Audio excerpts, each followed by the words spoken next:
விஜய் வந்து ஒரு சிறுபான்மை இனத்தை சேர்ந்தவர். அவர் பேர் ஜோசப் விஜய். அதனால தான் அவர் கிறிஸ்மஸ் மட்டும் கொண்டாடுறாரு.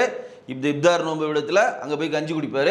ஆனால் பொங்கல் கிண்ட மாட்டார், தீபாவளி கொண்டாட மாட்டார். அப்போ அவருக்கு சோகம் வந்துடும். 41 பேர் கரூரில் செத்துட்டாங்க, நம்ம தீபாவளி வந்துச்சு, எல்லாம் சோகமாக இருங்க. கிறிஸ்மஸ் வந்துச்சு, எல்லாம் கேக் கூட்டி மகிழுங்கள். மறுநாள் பொங்கல் வந்துச்சு, மறுபடியும் எல்லாம் சோகமாகுங்க. மறுபடியும் இப்தார் வந்துச்சு, எல்லாம் கஞ்சி சாப்பிட்டு மகிழ்ச்சியா இருங்க.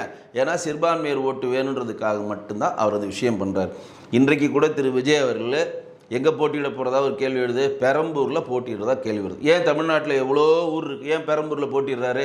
யாருக்குன்னா தெரியுமாங்க?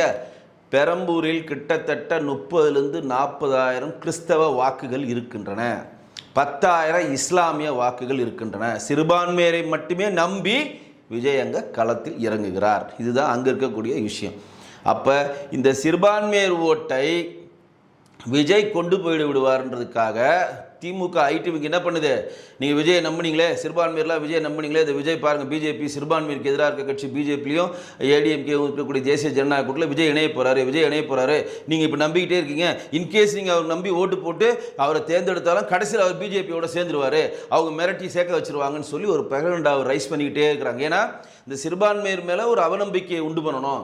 விஜய்க்கு வந்து ஓட்டளிக்கக்கூடாது அவங்க. பார்த்தீங்களா? இப்போ ஒரு சிறுபான்மை என்ன நினைப்பான்? ஒரு இஸ்லாமிய சகோதரோ ஒரு கிறிஸ்தவ சகோதரோ ஒருவேளை விஜய் வந்து பிஜேபியில் சேர்ந்துட்டாரு, நம்ம போட்ட ஓட்டு பிஜேபிக்கு போயிடுமே, தேசிய ஜனநாயக கூட்டணிக்கு போயிடுமே, அப்போ நம்ம யாருக்கு போடலாம்? திமுகவுக்கு போடலாம் அப்படின்றதுக்கான ஒரு விஷயத்தை பண்ணோன்னு தான் விஜய் என்ன பண்ணார்? இது செட் ஆகுதுன்னு போய் நோன்பு திற நிகழ்ச்சி வை, வா எல்லாரையும் கூடு, வா எல்லாம் உட்கார், எல்லாம் இஸ்லாமிய சகோதரர் மட்டும் உள்ள வாங்க, நோன்பை குடி சொல்லிட்டு நாங்கள் மதச்சார்பற்ற கூட்டணி மட்டும்தான் கூட்டணிப்போம், மக்களோடு மட்டும்தான் கூட்டணி வைப்போம், யாரிடம் நாங்கள் கூட்டணி பேசவில்லைன்னு போட்டு முடிச்சுட்டு இன்றைக்கு தாவேக்கா தனிச்சு நிற்குதுன்ற கொண்டு வந்துட்டாங்க.